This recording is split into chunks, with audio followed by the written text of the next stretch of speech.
سلام، اسم من هستش The Empress، یک درگ کوین ایرانی که تو لس آنجلس زندگی میکنم. من این ویدیو درست کردم که نشون بدم چجوری از این میشم این.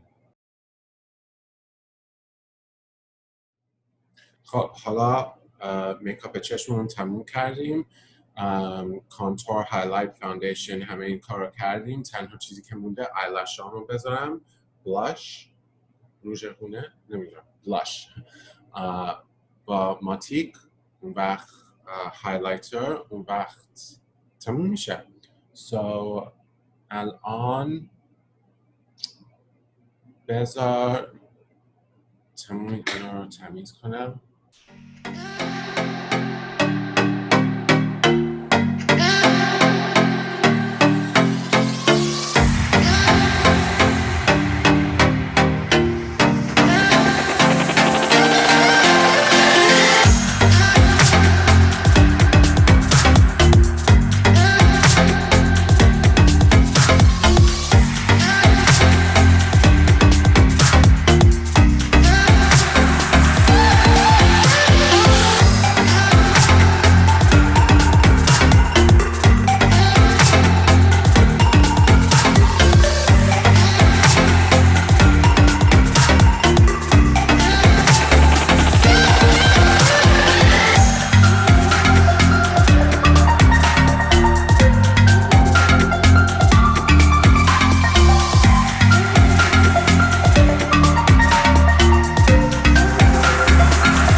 That's it. همینه. حالا تنها چیزی که مونده موامو بپوشم و لباسمو بپوشم و حاضرم.